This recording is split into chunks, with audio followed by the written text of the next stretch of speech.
नमस्कार। आकाशवाणी से प्रस्तुत है समाचार संध्या।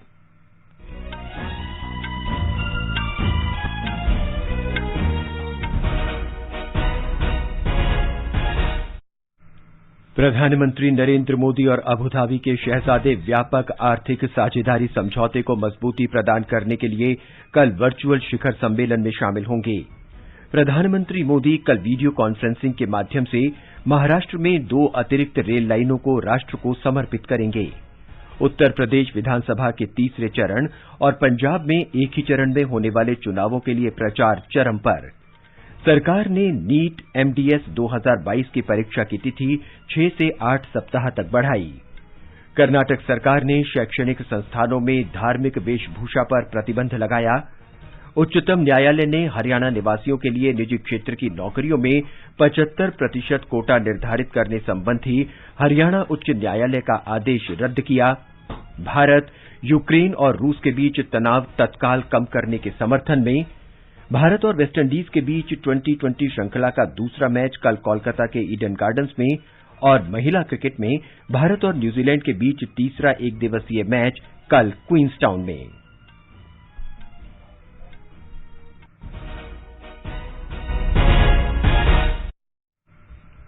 समाचार संध्या में नईम अख्तर के साथ मैं नवीन सक्सेना। कोरोना वायरस के नए स्वरूप ओमिक्रॉन को देखते हुए आपसे अपील है कि सतर्क रहें और पूर्ण टीकाकरण कराएं। 15 से 18 वर्ष के किशोरों और अन्य लोगों के टीकाकरण में भी मदद करें। सुरक्षित रहने के लिए कृपया 3 सरल उपायों का पालन अवश्य करें। मास्क पहनें, 2 गज की सुरक्षित दूरी बनाए रखें, हाथ और चेहरा साफ रखें। कोविड से संबंधित किसी भी जानकारी और मार्गदर्शन के लिए राष्ट्रीय हेल्पलाइन नंबर 011-2397-8046 और 1075 पर संपर्क करें। अब समाचार विस्तार से। भारत और संयुक्त अरब अमारात व्यापक आर्थिक भागीदारी समझौते सीईपीए के लिए कल बैठक करेंगे। वर्चुअल माध्यम से आयोजित इस बैठक में प्रधानमंत्री नरेंद्र मोदी और अबू धाबी के शहजादे शेख मोहम्मद बिन जायद अल नहयान शामिल होंगे।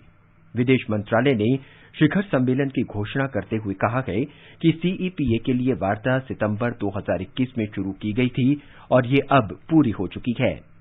विदेश मंत्रालय ने कहा कि समझौता भारत संयुक्त अरब अमारात आर्थिक और वाणिज्यिक समझौते को अगले स्तर पर ले जाएगा, जिसमें व्यापार, निवेश, सामान और सेवाओं जैसे क्षेत्रों को शामिल करने की संभावना है। मंत्रालय ने कहा कि यूएई भारत का तीसरा सबसे बड़ा व्यापारिक भागीदार है और दोनों देशों के बीच द्विपक्षीय व्यापार और निवेश संबंधों में महत्वपूर्ण वृद्धि की आशा है। प्रधानमंत्री नरेंद्र मोदी कल वीडियो कॉन्फ्रेंसिंग के माध्यम से महाराष्ट्र में ठाणे और दिवा को जोड़ने वाली 2 अतिरिक्त रेल लाइनों को राष्ट्र को समर्पित करेंगे। श्री मोदी इस अवसर पर एक जनसभा को भी संबोधित करेंगे। इसके बाद वो मुंबई की 2 उपनगरीय रेलगाड़ियों को हरी झंडी दिखाकर रवाना करेंगे। ठाणे और दिवा को जोड़ने वाली इन लाइनों के निर्माण पर लगभग 620 करोड़ रुपए की लागत आई है। इन लाइनों से शहर में 36 नई उपनगरीय ट्रेनें भी चलाई जा सकेंगी। उत्तर प्रदेश में विधानसभा चुनाव के तीसरे और पंजाब में एक ही चरण में मतदान के लिए प्रचार के लिए अब 24 घंटे से भी कम का वक्त बचा है। उत्तर प्रदेश में तीसरे चरण में 16 जिलों के 59 विधानसभा क्षेत्रों में और पंजाब में एक ही चरण में 117 सीटों पर रविवार को वोट डाले जाएंगे। इस बीच उत्तर प्रदेश में अगले चरणों और मणिपुर में 2 चरण में होने वाले मतदान के लिए प्रचार तेज हो गया है। स्टार प्रचारक और विभिन्न राजनीतिक दलों के प्रमुख नेता रैलियों में लगे हैं। मतदाताओं से घर घर जाकर जनसंपर्क के साथ और वर्चुअल अपील भी की जा रही है। मणिपुर में विधानसभा चुनाव के पहले चरण के लिए 6 जिलों की 38 सीटों पर 28 फरवरी को मतदान होगा। उत्तर प्रदेश में 7वें और अंतिम चरण के लिए नामांकन दाखिल करने का आज अंतिम दिन था। कल नामांकन तक 440 नामांकन दाखिल किए गए। नामांकन पत्रों की जांच शुक्रवार को की जाएगी। 21 फरवरी तक नाम वापस लिए जा सकते हैं। उत्तर प्रदेश में 7वें चरण का मतदान अगले महीने की 7 तारीख को 9 जिलों के 54 विधानसभा क्षेत्रों में होगा। प्रधानमंत्री और भारतीय जनता पार्टी के वरिष्ठ नेता नरेंद्र मोदी ने आज पंजाब के अबोहर में एक चुनावी रैली को संबोधित किया। उन्होंने मतदाताओं को 5 वर्ष तक राज्य के लिए काम करने का अवसर देने को कहा। श्री मोदी ने कहा कि पंजाब को नए दृष्टिकोण और नई सोच की सरकार की आवश्यकता है। श्री मोदी ने किसानों के बारे में कहा कि राज्य में कृषि के जरिए समृद्धि लाई जा सकती है, लेकिन कांग्रेस की सरकार ने किसानों के लिए कुछ नहीं किया। उन्होंने आम आदमी पार्टी पर निशाना साधते हुए उस पर झूठ फैलाने का आरोप लगाया और कहा कि वो ड्रग माफिया को खत्म करने का दावा कर रही है, लेकिन दिल्ली में स्कूलों के निकट शराब की दुकानें खोल रही है। पंजाब में सभी दलों के नेताओं ने आज रैलियां और रोड शो किए। कांग्रेस नेता राहुल गांधी ने फतेहगढ़ साहिब में और प्रियंका गांधी वाड्रा ने पठानकोट में रैलियां की। राहुल गांधी ने केंद्र सरकार पर आरोप लगाया कि वो जब किसानों की भूमि पर कब्जे की कोशिश कर रही थी तो वो किसानों के विरोध प्रदर्शन का समर्थन कर रहे थे। अकाली दल के नेता प्रकाश सिंह बादल ने लांबी में चुनावी रैली को संबोधित किया। आम आदमी पार्टी के भगवंत मान ने चमकौर साहिब में रोड शो किया। उन्होंने मुख्यमंत्री चन्नी पर रेत माफिया की सहायता का आरोप लगाया। बहुजन समाज पार्टी के प्रदेश अध्यक्ष जसवीर सिंह ने पंजाब में कांग्रेस सरकार पर रिमोट कंट्रोल से चलने का आरोप लगाया। भारतीय जनता पार्टी के नेता मनजिंदर सिंह सिरसा ने कहा है कि पंजाब को विकास के लिए डबल इंजन की सरकार की आवश्यकता है। उन्होंने आज दिल्ली में भाजपा के प्रदेश अध्यक्ष आदेश गुप्ता के साथ संवाददाता सम्मेलन में पंजाब के लोगों से आग्रह किया कि वो राज्य को बेरोजगारी और नशाखोरी से मुक्त करने के लिए सत्ता में बदलाव के लिए वोट करें। लोकसभा अध्यक्ष ओम बिरला ने आज संसद और विधानसभाओं की कार्यवाही में लगातार व्यवधान डाले जाने और मर्यादा की कमी पर चिंता व्यक्त की। श्री बिरला पटना में बिहार विधानसभा के केंद्रीय कक्ष में विधायकों के लिए अनुकूलन और प्रशिक्षण कार्यक्रम के उद्घाटन सत्र को संबोधित कर रहे थे। सदन में अपनी बात तर्कों से कहें, तीखेपन से कहें, असहमति दर्ज कराएं, लेकिन चर्चा और संवाद के बीच में हमें गरिमा और शालीनता नहीं छोड़ना। आजकल जो विधानमंडलों के अंदर जिस तरीके की गरिमा और शालीनता गिरती जा रही है, इससे सारा देश का व्यक्ति चिंता है। इसलिए हमारी कोशिश होनी चाहिए कि इस आजादी के 75वें वर्ष में हम संकल्प लें कि इन विधानमंडलों की गरिमा को बढ़ाए रखेंगे और जनता की अपेक्षाएं, आकांक्षाओं को इन विधानमंडलों से पूरा करने का काम करेंगे। ये समाचार हमारी वेबसाइट newsonair.com/hindi और हमारे mobile app news on AIR पर भी उपलब्ध हैं। मनुष्य के स्पंज समान फेफड़े हवा सोखने के लिए बने हैं, लेकिन कुछ लोग फेफड़ों को बीड़ी सिगरेट का धुआं सोखने के लिए इस्तेमाल करते हैं। एक आम धूम्रपान करने वाले व्यक्ति के फेफड़ों को अगर आप निचोड़ कर देखें तो इतनी मात्रा में आपको साल भर का कैंसर पैदा करने वाला टार मिलेगा। इतना टार आपको बीमार, बहुत बीमार बनाने के लिए काफी है। तंबाकू आज ही छोड़ें। सहायता के लिए 1800-112356 पर कॉल करें या मिस्ड कॉल दें 01122901 पर। भारत सरकार के स्वास्थ्य एवं परिवार कल्याण मंत्रालय द्वारा जनहित में जारी। बेटी बचाओ, बेटी पढ़ाओ, इसको निरंतर बल देना है और इसलिए उसके लिए एक सामाजिक सुरक्षा भी चाहिए। प्रधानमंत्री नरेंद्र मोदी के इसी विजन से मुमकिन हुई हमारी बेटियों के लिए सुकन्या समृद्धि योजना। आज ही डाकघर या बैंक जाकर सुकन्या समृद्धि खाता खोलें और बिटिया के नाम 250 रूपए से लेकर 1.5 लाख रूपए तक सालाना जमा करते रहें। इस पर सरकार आयकर छूट के साथ ज्यादा ब्याज भी देती है। समय आने पर कुछ पैसा उच्च शिक्षा के लिए और बाकी शादी के समय निकाल सकते हैं। सुकन्या समृद्धि खाता, बेटियों के सर्वांगीण विकास का संकल्प। अधिक जानकारी के लिए राष्ट्रीय बचत संस्थान की वेबसाइट nsiindia.gov.in पर जाएं।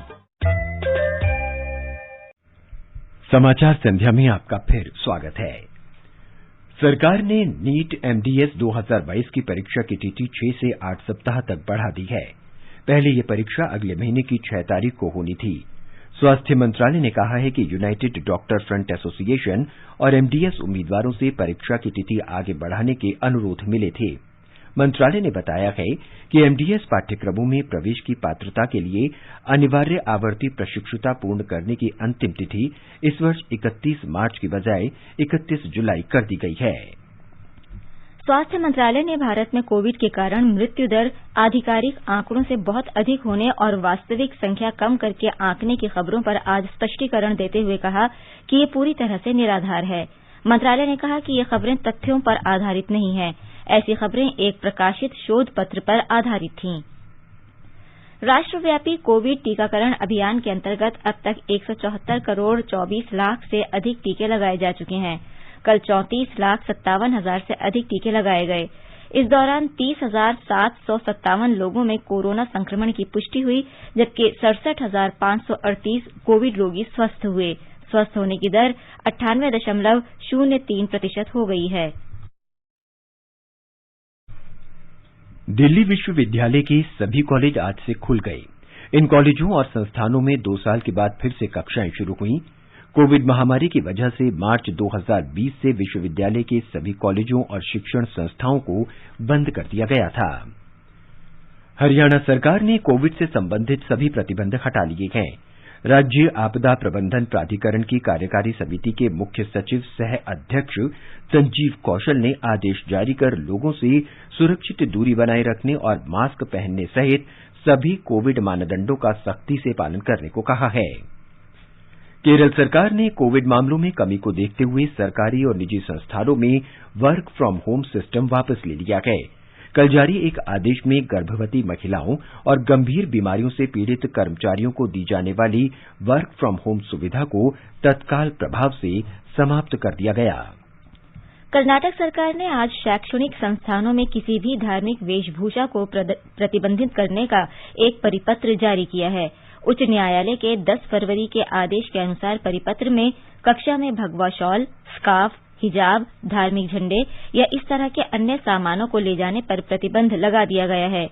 अल्पसंख्यक कल्याण विभाग और वक्फ बोर्ड द्वारा संचालित आवासीय विद्यालयों में भी ये नियम लागू होगा। मुख्य न्यायाधीश की अध्यक्षता वाली कर्नाटक उच्च न्यायालय की 3 सदस्यीय पीठ ने अपने अंतरिम आदेश में कहा था कि राज्य सरकार और अन्य सभी हितधारकों को शैक्षणिक संस्थानों को फिर से खोलना चाहिए और छात्रों को कक्षाओं में लौटाने की अनुमति देनी चाहिए। उच्चतम न्यायालय ने हरियाणा के निवासियों के लिए निजी क्षेत्र की नौकरियों में 75% कोटा निर्धारित करने संबंधी हरियाणा सरकार के कानून पर रोक लगाने वाले पंजाब और हरियाणा उच्च न्यायालय के आदेश को रद्द कर दिया है। उच्च न्यायालय ने 3 फरवरी को इस कानून पर अंतरिम रोक लगा दी थी। न्यायमूर्ति एल नागेश्वर राव और न्यायमूर्ति पामिघ नटम श्री नरसिम्हा की पीठ ने हरियाणा सरकार को निर्देश दिया है कि वो नियोक्ताओं के खिलाफ दंडात्मक कार्रवाई न करे। आजादी का अमृत महोत्सव के लिए सभी उपभोक्ताओं को शुभकामनाएं। हॉलमार्क सोने की शुद्धता सुनिश्चित करता है। हमेशा हॉलमार्क वाले सोने के आभूषण खरीदें। उपभोक्ता संबंधित किसी भी शिकायत के लिए कृपया राष्ट्रीय उपभोक्ता हेल्पलाइन के टोल फ्री नंबर 14404 पर संपर्क करें। उपभोक्ता मामले विभाग भारत सरकार द्वारा जनहित में जारी। जागो ग्राहक जागो। सीमा सड़क संगठन लद्दाख में सामरिक महत्व के एक और पुल का निर्माण कर रहा है। इसकी लंबाई 120 मीटर होगी और ये स्थायी पुल रिवर ऑफ डेथ शियोक नदी पर बनाया जा रहा है। केंद्रीय सड़क परिवहन और राजमार्ग मंत्री नितिन गडकरी ने कहा है कि प्रधानमंत्री नरेंद्र मोदी के सक्षम नेतृत्व में हम आंध्र प्रदेश में विश्व स्तर के बुनियादी ढांचे के निर्माण के लिए प्रतिबद्ध हैं। श्री गडकरी ने आज आंध्र प्रदेश के विजयवाड़ा में 1380 किलोमीटर लंबी 51 राष्ट्रीय राजमार्ग परियोजनाओं की आधारशिला रखी।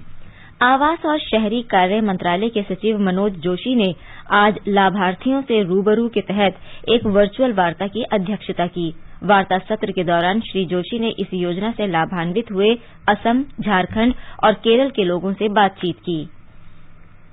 रेलवे सुरक्षा बल आरपीएफ के जवानों ने इस वर्ष जनवरी में मिशन जीवन रक्षा के अंतर्गत 42 लोगों को बचाया है।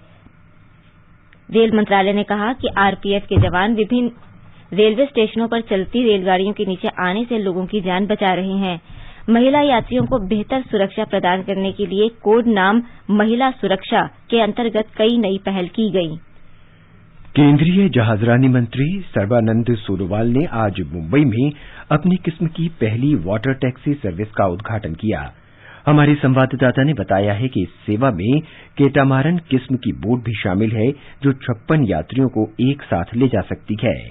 मुंबई और नवी मुंबई को जल यातायात से जोड़ने वाली वाटर टैक्सी फिलहाल दक्षिण मुंबई से बेलापुर और बेलापुर से JNPT और एलिफेंटा द्वीपों तक चलाई जाएगी। आने वाले समय में ये मार्ग वाशी, ऐरोली, मांडवा, करंजा, ठाणे और कान्होजी आंग्रे द्वीप तक विस्तारित होने की आशा है। उद्घाटन समारोह को संबोधित करते हुए केंद्रीय जहाजरानी, जलमार्ग और आयुष मंत्री सर्बानंद सोनोवाल ने सागरमाला परियोजना के तहत अत्याधुनिक बेलापुर जेटी के निर्माण के लिए राज्य सरकार के साथ साथ मुंबई मैरीटाइम बोर्ड की भी सराहना की। उन्होंने कहा कि टैक्सी सेवा से न केवल पर्यटन को बढ़ावा मिलेगा बल्कि रोजगार के अवसर भी खुलेंगे। वीडियो कॉन्फ्रेंसिंग के माध्यम से कार्यक्रम में शामिल महाराष्ट्र के मुख्यमंत्री उद्धव ठाकरे ने केंद्र को धन्यवाद करते हुए कहा कि वाटर टैक्सी सेवा स्थानीय अर्थव्यवस्था को गति देने के अलावा पर्यटन क्षेत्र को भी बढ़ावा देगी। निशा रानी, आकाशवाणी समाचार, मुंबई। आगे बढ़ने से पहले मुख्य समाचारों पर एक नजर। प्रधानमंत्री नरेंद्र मोदी और अबुधाबी के शहजादे व्यापक आर्थिक साझेदारी समझौते को मजबूती प्रदान करने के लिए कल वर्चुअल शिखर सम्मेलन में शामिल होंगे। प्रधानमंत्री मोदी कल वीडियो कॉन्फ्रेंसिंग के माध्यम से महाराष्ट्र में 2 अतिरिक्त रेल लाइनों को राष्ट्र को समर्पित करेंगे। उत्तर प्रदेश विधानसभा के तीसरे चरण और पंजाब में एक ही चरण में होने वाले चुनावों के लिए प्रचार चरम पर। सरकार ने नीट MDS 2022 की परीक्षा की तिथि 6 से 8 सप्ताह तक बढ़ाई। कर्नाटक सरकार ने शैक्षणिक संस्थानों में धार्मिक वेशभूषा पर प्रतिबंध लगाया। उच्चतम न्यायालय ने हरियाणा निवासियों के लिए निजी क्षेत्र की नौकरियों में 75% कोटा निर्धारित करने संबंधी हरियाणा उच्च न्यायालय का आदेश रद्द किया। भारत, यूक्रेन और रूस के बीच तनाव तत्काल कम करने के समर्थन में। भारत और वेस्टइंडीज के बीच 2020 श्रृंखला का दूसरा मैच कल कोलकाता के ईडन गार्डन्स में और महिला क्रिकेट में भारत और न्यूजीलैंड के बीच तीसरा एक दिवसीय मैच कल क्वींसटाउन में। विदेश मंत्रालय ने कहा है कि भारत, यूक्रेन और रूस के बीच तनाव तत्काल कम करने और राजनयिक बातचीत के माध्यम से इस मुद्दे के समाधान का समर्थन करता रहा है। मंत्रालय के प्रवक्ता अरिंदम बागची ने आज नई दिल्ली में बताया कि भारत मिन्स्क समझौतों के कार्यान्वयन के लिए किए जा रहे प्रयासों का स्वागत करता है।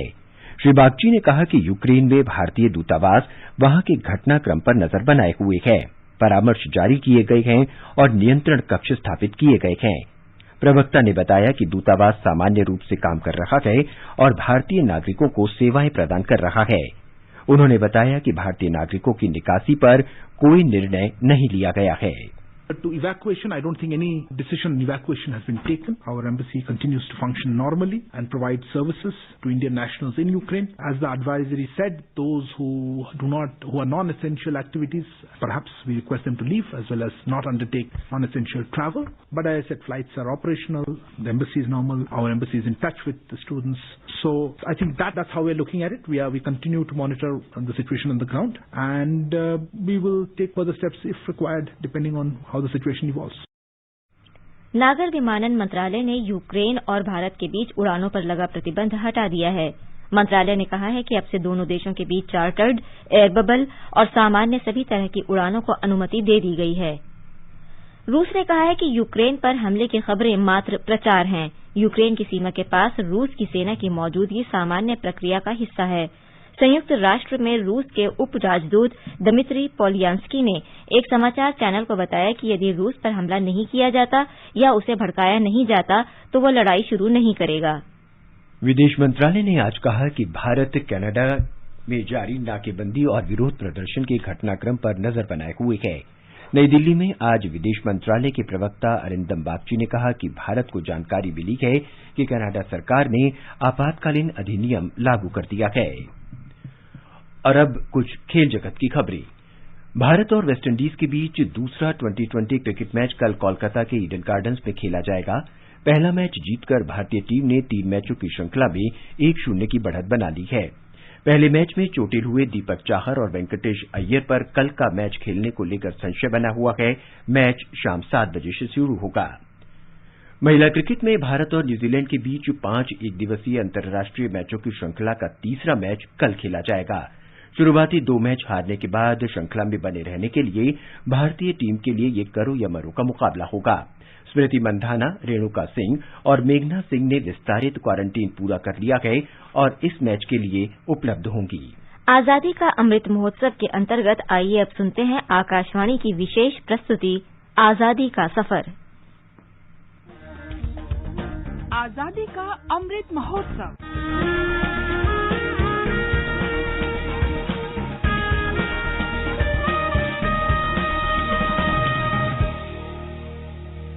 आजादी का सफर आकाशवाणी के साथ। भारत का गौरवशाली स्वतंत्रता संग्राम आधुनिक विश्व के अब तक के सबसे बड़े संघर्षों में से एक है। आकाशवाणी समाचार आपके लिए प्रतिदिन लेकर आता है इस संघर्ष की एक झलक।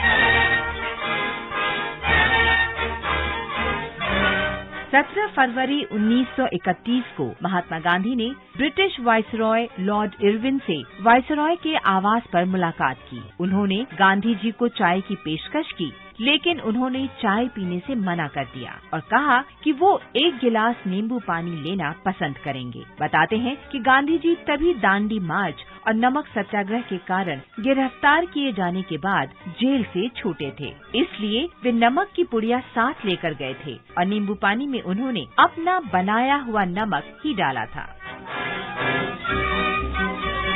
भव्य वायसराय हाउस में सादे कपड़ों में लिपटे गांधी जी की तस्वीरें देखकर लंदन में कई महत्वपूर्ण लोग भड़क गए। विंस्टन चर्चिल ने 23 फरवरी 1931 को वेस्ट एसेक्स यूनियनिस्ट एसोसिएशन की परिषद को संबोधित करते हुए कहा,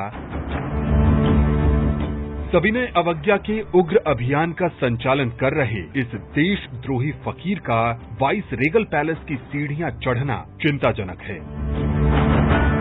गांधी जी और वायसराय इरविन 5 मार्च 1931 तक 8 बार मिले और अंततः गांधी इरविन समझौता हुआ। हम नगा आध्यात्मिक और स्वतंत्रता सेनानी रानी गाइदन ल्यू को भी याद करते हैं, जिनकी मृत्यु 17 फरवरी 1993 को हुई थी। रोंगमई जनजाति की युवा महिला गाइदन ल्यू ने मणिपुर, नागालैंड और असम में अंग्रेजों के खिलाफ सशस्त्र विद्रोह का नेतृत्व किया था।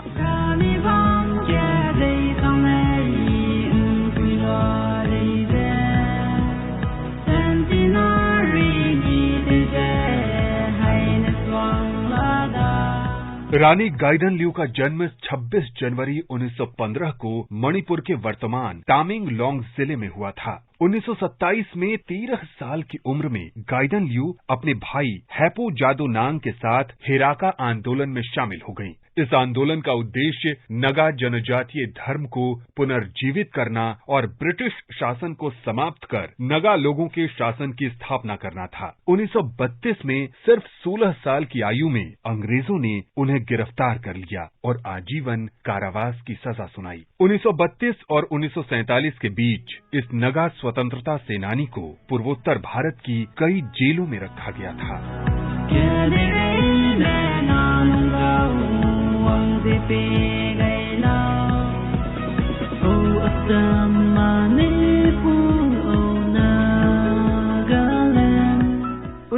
सैतालीस में रिहा होने के बाद गाइदन ल्यू ने समुदाय की भलाई के लिए काम करना जारी रखा। जवाहरलाल नेहरू ने उन्हें पहाड़ियों की बेटी के रूप में वर्णित किया और उनके साहस के लिए उन्हें रानी की उपाधि दी। 1982 में उन्हें पद्म भूषण से भी नवाजा गया। हम महान स्वतंत्रता सेनानी को सलाम करते हैं।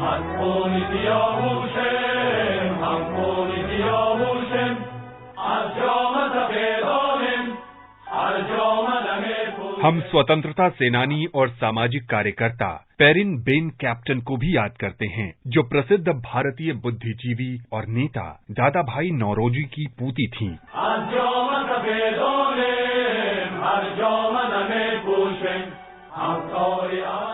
पेरिन बेन का जन्म 12 अक्टूबर 1888 को कच्छ जिले में हुआ था। उन्होंने पेरिस विश्वविद्यालय में अध्ययन किया। पेरिस में रहते हुए वो भीकाजी कामा के संपर्क में आईं और राष्ट्रवादी गतिविधियों में भाग लेना शुरू कर दिया। 1911 में वो भारत आईं। वे महात्मा गांधी से मिलीं और उनके आदर्शों से काफी प्रभावित हुईं। 1919 तक उन्होंने गांधी जी के साथ काम करना शुरू कर दिया। 1920 में वो स्वदेशी आंदोलन में शामिल हो गईं और खादी पहनना शुरू कर दिया। 1921 में उन्होंने राष्ट्रीय स्त्री सभा की स्थापना में सहायता की, जो गांधीवादी आदर्शों पर आधारित एक महिला संगठन था।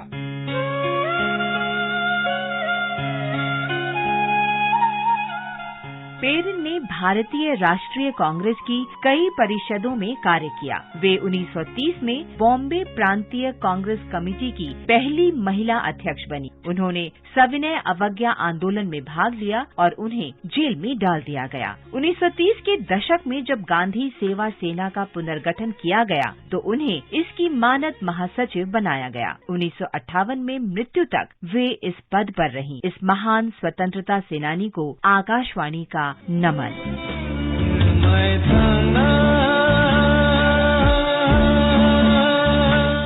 हम त्रिपुरा के स्वतंत्रता सेनानी चांद मियां को भी याद करते हैं। 17 फरवरी 1932 को लगभग 15,000 किसान ब्रिटिश आदेशों की अवहेलना करते हुए किसान दिवस मनाने के लिए एकत्रित हुए। अशांति को भांपते हुए पुलिस ने उन्हें तितर बितर करने के लिए गोलियां चलाईं और चांद मियां की इसी में मौत हो गई। हम इस महान शहीद को सलाम करते हैं।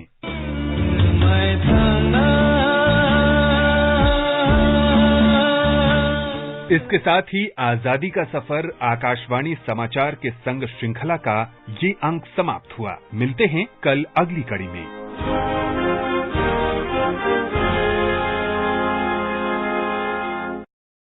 और अब आर्थिक जगत की खबरों के साथ हैं सोनू सूद। बम्बई शेयर बाजार का सेंसेक्स 57,892 पर बंद हुआ। नेशनल स्टॉक एक्सचेंज का निफ्टी 17,305 पर बंद हुआ। अंतर बैंकिंग विदेशी मुद्रा बाजार में $1 की तुलना में रुपया 75 रुपए 11 पैसे प्रति डॉलर के स्तर पर रहा। मल्टी कमोडिटी एक्सचेंज में सोने का मूल्य 50,040 रुपए प्रति 10 ग्राम पर था। चांदी 63,620 रुपए प्रति किलो पर थी। अंतर्राष्ट्रीय बाजार में ब्रेंट कच्चे तेल का मूल्य $93.20 प्रति बैरल पर था। सरकार ने राज्यों को इस वर्ष 31 मार्च तक 1,10,000 आयुष्मान भारत स्वास्थ्य और कल्याण केंद्रों का संचालन सुनिश्चित करने की सलाह दी है। केंद्रीय स्वास्थ्य सचिव राजेश भूषण ने आज सभी राज्यों और केंद्र शासित प्रदेशों के साथ वीडियो कॉन्फ्रेंस के माध्यम से एक बैठक की अध्यक्षता की। अब एक नजर कल के मौसम पर। राष्ट्रीय राजधानी दिल्ली में हल्की धुंध छाई रहेगी। न्यूनतम तापमान 10 डिग्री और अधिकतम 27 डिग्री सेल्सियस रहने का अनुमान है। मुंबई में आसमान साफ रहेगा। दोपहर बाद या शाम को आंशिक रूप से बादल छाए रहेंगे। चेन्नई में सुबह के समय कोहरा छाया रहेगा और बाद में आंशिक रूप से बादल छाए रहने की संभावना है। कोलकाता में आसमान आमतौर पर साफ रहेगा। श्रीनगर में सामान्यतः बादल छाए रहेंगे और वर्षा तथा धूल भरी आंधी आने की संभावना है। तापमान 0 और 14 डिग्री सेल्सियस के बीच रहेगा। जम्मू में मुख्य रूप से बादल छाए रहेंगे, जबकि लेह, गिलगित और मुजफ्फराबाद में आंशिक रूप से बादल छाए रह सकते हैं और कहीं कहीं हल्की बर्फबारी हो सकती है। न्यूनतम तापमान 0 से 11 डिग्री नीचे और अधिकतम 3 डिग्री सेल्सियस रहेगा। देश के पूर्वोत्तर हिस्से आइजॉल और शिलांग में आमतौर पर आंशिक रूप से बादल छाए रहेंगे। न्यूनतम तापमान 6 डिग्री सेल्सियस और अधिकतम 24 डिग्री सेल्सियस रहेगा। कोहिमा में बादल छाए रहेंगे और हल्की वर्षा होगी। न्यूनतम और अधिकतम तापमान 5 से 7 डिग्री सेल्सियस के बीच रहने का अनुमान है। गैंगटॉक, इम्फाल और ईटानगर में आंशिक रूप से बादल छाए रहेंगे। अगरतला में कोहरा छाया रहेगा। इन शहरों में न्यूनतम तापमान 5 डिग्री और अधिकतम 28 डिग्री सेल्सियस के बीच रहने के आसार हैं। अंत में मुख्य समाचार एक बार फिर। प्रधानमंत्री नरेंद्र मोदी और अबुधाबी के शहजादे व्यापक आर्थिक साझेदारी समझौते को मजबूती प्रदान करने के लिए कल वर्चुअल शिखर सम्मेलन में शामिल होंगे। प्रधानमंत्री मोदी कल वीडियो कॉन्फ्रेंसिंग के माध्यम से महाराष्ट्र में 2 अतिरिक्त रेल लाइनों को राष्ट्र को समर्पित करेंगे। उत्तर प्रदेश विधानसभा के तीसरे चरण और पंजाब में एक ही चरण में होने वाले चुनावों के लिए प्रचार चरम पर। सरकार ने नीट एमडीएस 2022 की परीक्षा की तिथि 6 से 8 सप्ताह तक बढ़ाई। कर्नाटक सरकार ने शैक्षणिक संस्थानों में धार्मिक वेशभूषा पर प्रतिबंध लगाया। उच्चतम न्यायालय ने हरियाणा निवासियों के लिए निजी क्षेत्र की नौकरियों में 75% कोटा निर्धारित करने संबंधी हरियाणा उच्च न्यायालय का आदेश रद्द किया। भारत यूक्रेन और रूस के बीच तनाव तत्काल कम करने के समर्थन में। भारत और वेस्टइंडीज के बीच 2020 श्रृंखला का दूसरा मैच कल कोलकाता के ईडन गार्डन्स में और महिला क्रिकेट में भारत और न्यूजीलैंड के बीच तीसरा एक दिवसीय मैच कल क्वींसटाउन में। इसके साथ ही समाचार संध्या का ये अंक समाप्त हुआ। नमस्कार।